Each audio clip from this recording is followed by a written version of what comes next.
ঘড়ির কাঁটায় এখন বাজে সকাল 6টা। আর এই সময় বেশিরভাগ দিনই আমার ঘুম ভাঙে। ঘুম থেকে ওঠা মাত্রই আর বেশিক্ষণ বিছানায় না শুয়ে থেকে সকালের কাজকর্মগুলো আগে কমপ্লিট করে নিই। সকালের কাজগুলো যদি আগে কমপ্লিট করা যায় মেয়েদের ঘুম থেকে ওঠার আগে, তাহলে কিন্তু বেশ অনেকটাই রিলিফ পাওয়া যায়। বিশেষ করে ছোটো মেয়ে যদি ঘুম থেকে ওঠার আগে আমার সমস্ত বাসি কাজকর্ম কমপ্লিট করে নিজে ফ্রেশ হয়ে যায়, তাহলে বেশ অনেকটা সুবিধা হয়। তা না হলে ও তো সেই সাথে সাথে আমার সাথে ঘুরবে, ওকে খাওয়াতে হবে, আর কাজকর্মের বেশ অনেকটাই দেরি হয়ে যায়। এদিকে আমার চান করে ঠাকুর পুজোও দেওয়া হয়ে গেছে, আর এদিকে দুই মেয়েও ঘুম থেকে উঠে পড়েছে। তাই ওদেরকে আগে সকালে ব্রেকফাস্ট করিয়ে দিলাম, আর আমি ডাস্টিংয়ের কাজগুলো আগে কমপ্লিট করে নিই। আর ভাবলাম ডাস্টিংয়ের কাজগুলো 2-3 দিন হলো করা হয়নি। মাঝে মধ্যেই আমি করি কি, প্রতিদিনই রান্নার ফাঁকে ফাঁকে বা যে কোনো ধরনের কাজকর্মের ফাঁকে ফাঁকে ঘরদোরগুলো একটু এভাবে পরিষ্কার করে নিই। দিন চারেক হলো আর এইভাবে পরিষ্কার করাই হচ্ছিল না। তো আজকে ভাবলাম বড় মেয়েটার দিকে পড়তে বসেছে আর ছোটো মেয়েটা একটু খেলাধুলায় মত্ত আছে, তো এই সময় এটা একটু পরিষ্কার করে নিই, তারপরে 1 কাপ চা খাবো। আপনাদের সাথে কথা বলতে বলতে আমার ঘরটাও গোছানো হয়ে গেছে। এই বেডটা যদি সুন্দরভাবে গোছানো থাকে তাহলে কিন্তু বেশ ভালো লাগে, কিন্তু আমার এই বেডটা 10-15 মিনিটের বেশি আর এইভাবে রাখাই সম্ভব নয়। দুই মেয়ে লাফালাফি করবে, আর এই টাইমটাই তো ওরা একটু খেলাধুলা করবে, একটু ঘরদোর অগোছালো থাকবে। বাড়িতে বাচ্চা থাকলে এটাই স্বাভাবিক। তবে এই যে সকালের দিকে একটু পরিষ্কার পরিচ্ছন্ন করে রাখি, আবারও বেলার দিকে হলে যেই কে সেই হয়ে যায়। ওরা ওদের ডিউটি করতে থাকে আর আমি আমার মতন আমার ডিউটি করতে থাকি। আমি একদিক দিয়ে ঘরদোর গোছাতে থাকি, আর ওরা দুই বোনে খেলাধুলা করে ঘর অগোছালো করতে থাকে। এই যে আমার কাজকর্ম মোটামুটি কমপ্লিট হয়েছে, আর এখানে 1 কাপ চাটা নিয়ে বসলাম। সমস্ত কাজ কমপ্লিট করে বসে তারপর যদি একটু চা খাওয়া যায়, তার একটা অনুভূতি আলাদা হয়। কিন্তু এই যে সকালবেলায় তো প্রতিদিন এইরকমভাবে দিন কাটে না, এক এক দিন এক এক রকমভাবে কাজকর্ম হতে থাকে। এবার এলাম একটু রান্নাঘরে। বেশ অনেকগুলো পাকা আম পড়েছিল, গাছ থেকে পেকে পড়েছে, আর সেই আম দিয়েই আজকে একটু জুস বানিয়ে রাখবো। এরকম বেশ মাঝে মধ্যে করে রাখি জানেন। আগের বছর আমার হাজব্যান্ড করেছিল, দেখলাম বেশ খেতে বেশ ভালোই হয়েছে, তাই এবছরেও ঠিক সেই রকমভাবেই করে রাখছি। প্রথমেই পাকা আমগুলো একটু ভালো করে পেস্ট বানিয়ে নিচ্ছি। দেখুন, এবারে আর কিছুই না, আমি এখানে 2বার ধরে এটা করেছিলাম, যেহেতু পরিমাণটা অনেকটাই ছিল, তো 2বারে মিক্সার গ্রাইন্ডারে একটু মিক্স করে নিয়েছি। আর কড়াই বসানোর পর কড়াইটাতে কিন্তু কোনো রকম জল বা কিছুই দেব না।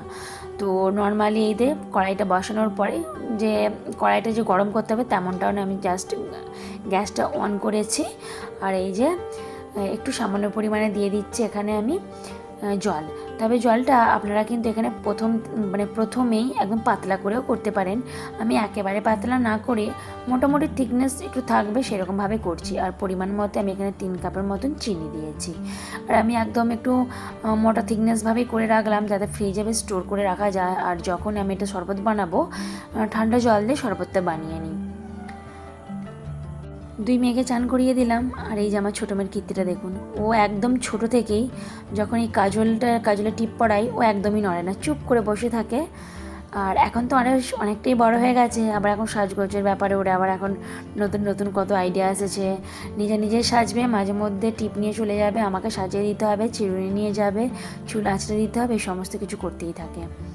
আর এই যে আমি বললাম না যে কিছুক্ষণের জন্য হয়তো বিছানাগুলো সব কিছু ঠিকঠাক থাকবে, আবার কিছুক্ষণ পর আবার যেকে সেই হয়ে যাবে।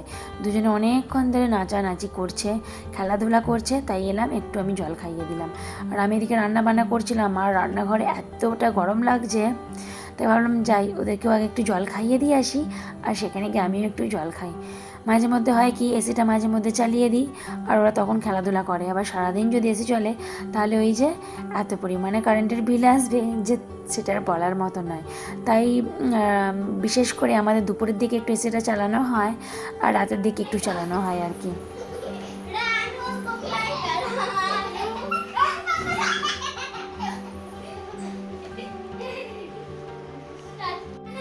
ওরা এদিকে খেলাধুলা করতে থাকুক, আর আমি চলে যাই রান্নাঘরে। আমাদের রান্নাবান্না মোটামুটি কমপ্লিট হয়ে গেছে, আর ছোটো মেয়েটার জন্য আজকে একটু ট্যাংরা মাছের ঝোল বানিয়ে নেব।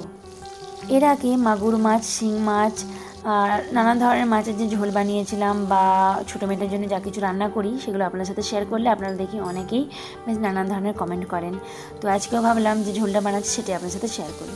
প্রথমে ট্যাংরা মাছগুলো ভেজে তুলে নিলাম, আর 5 ফোড়ন একটু ফোড়নে দিয়ে সমস্ত রকম সবজি যেমন পেঁপে, রাঙা আলু, গাজর আর একটু কুমড়ো দিয়েছি। একটু হালকা করে 2 মিনিট নাড়াচাড়া করে নিয়ে ওপর থেকে দিয়ে দিলাম সামান্য পরিমাণে একটু আদাটা আজকে আমি একটু গ্রেট করে দিয়েছি। অন্যান্য দিন একটু থেঁতলে দিই, আবার কখনো পেস্ট থাকলে পেস্টও দিই। তো আজকে একটু গ্রেট করে দিয়েছি আর সামান্য পরিমাণে দিয়ে দিলাম লবণ আর হলুদ। অন্যান্য দিন মৌরি দিই, এক একদিন জিরে বাটা দিই, এইরকম দিয়ে থাকি। তবে মশলার উপর ভিত্তি করে কিন্তু খাবার টেস্টটাও হয়। তো আজকে সেভাবে কোনো রকম মশলা দিলাম না, নিশ্চয়ই দেখলেন। শুধুমাত্র 5 ফোড়ন দিয়েছিলাম আর তার সাথে আদা আর একটু হলুদ আর লবণ। মশলার ভিন্নতার উপর নির্ভর করে স্বাদটাও যেমন চেঞ্জ আসে, তো নানান দিন নানান রকমভাবেই হয়ে থাকে আর কি। তো আজকে ঝোলটাই বানিয়ে দিলাম আর যার সাথে আমাদের যে শাক ভাজা আলু ভাজা হয়েছিলো ওইটাও একটু ওকে সাথে দিয়েছি। বাড়িতেই আজকে একটু পনির বানিয়ে নিচ্ছি, এখন সেই রেসিপিটাই আপনার সাথে শেয়ার করছি। প্রথমে ভালো করে ছানাটা কাটিয়ে নিয়ে একটু ধুয়ে নিয়েছি, মানে নর্মালি জল দিয়ে একটু ধুয়ে নিয়েছি। জলটা ভালো করে ঝরে যাওয়ার পর আমি একটা শুকনো যে কোনো ধরনের নরম কাপড়ে এভাবে বেঁধে আমি মোটামুটি 1 ঘন্টা সিল চাপা দিয়ে রেখে দিয়েছিলাম। আর 1 ঘন্টা পর এই দেখুন পনিরটা ঠিক কেমন হয়েছে। যেহেতু আজকে ছানার পরিমাণটা একটু কম ছিল, সেক্ষেত্রে একদম ছোট্ট মতন একটুখানি হয়েছে। তবে একদম কম বলাও চলবে না, মোটামুটি আমাদের 4 জনের তরকারি হয়ে যাবে ঠিক এইরকম পনির কিন্তু হয়েছে। দেখুন আপনারাও বাড়িতে পনিরটা বানাতে পারেন, খুবই কিন্তু ভালো হয়।